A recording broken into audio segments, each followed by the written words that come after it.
What's going on, everybody? Josh Engleman for Awesemo.com, and I am back with my NBA DFS contenders on FanDuel for Friday, May 20th.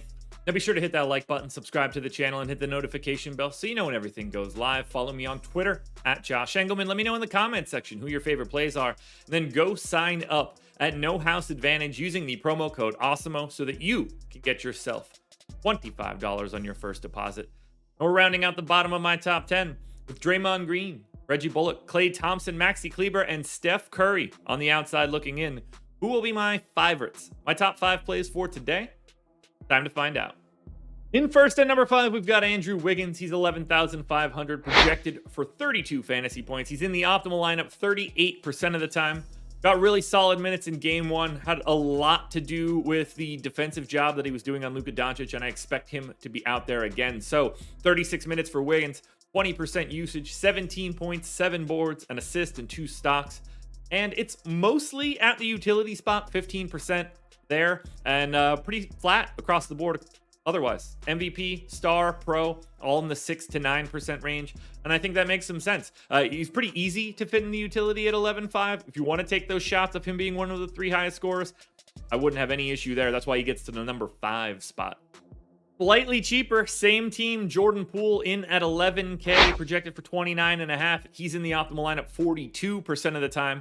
And Poole is sort of a testament of upside and slightly lower price. 16% of the time he's in utility, but 8 at MVP, 11 at star, and 8 at pro. You get that up. If it's starting to fall for him, he could really start to snowball. 30 minutes here for Poole, 25% usage. And what I mean by snowball is that I got him in for 30 minutes. There's no reason he could just easily play 36 today. That would not shock me in any way. I got him in for 30 and he still gets to number 4. 25% usage, 18 points, 3.5 boards, 4 assists, and a stock. I like Jordan Poole here, 42%. Still didn't get to the coin flip territory though. But we get there at number 3, 12K Jalen Brunson, projected for 34.5. He's in the optimal lineup 52% of the time. Gave Brunson 36 minutes. I think they might look to him slightly more frequently than they did in game 1. I think they just need to.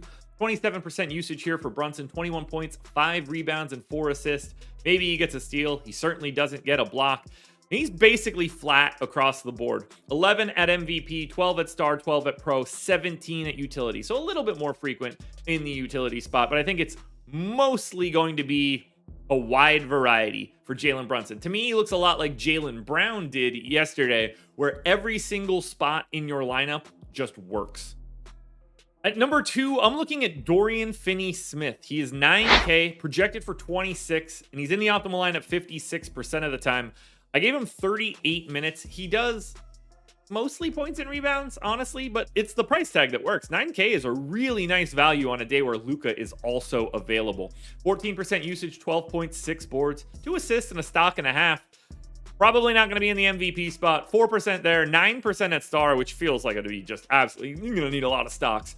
13% at pro and 30% at utility. So just his utility odds alone would put him into the 9 spot. Even if you add in pro there, 43% would put him ahead of Jordan Poole. It's the price tag and the minutes that we're worried about here. When you're going to someone like Luka, who's so expensive on FanDuel, you need to find value elsewhere. There's not an easier place to go than Dorian Finney-Smith.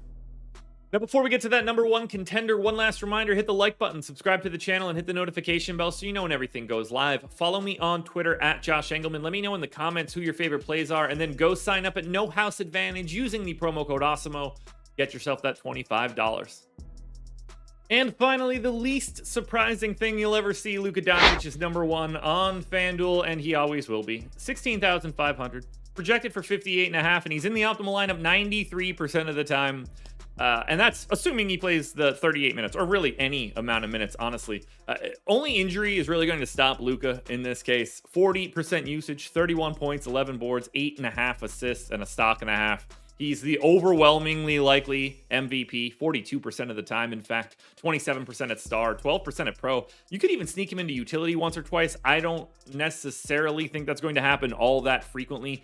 You end up getting some very, very creative roster constructions at that point because he's 16.5 and there's no multiplier. The moral of the story is this: play him everywhere. It's FanDuel. They don't change your salary as you move up the multiplier tier, which means raw points rule the roost, and there's no one more likely to be the highest raw point scorer than Luka Doncic, your #1 contender. Alrighty, folks, that will do it. Those are my NBA DFS contenders on FanDuel for Friday, May 20th. DraftKings version is around here somewhere, so check it out. Good luck tonight, everybody. Enjoy your weekend. We're back again Sunday morning for another edition of the Contenders.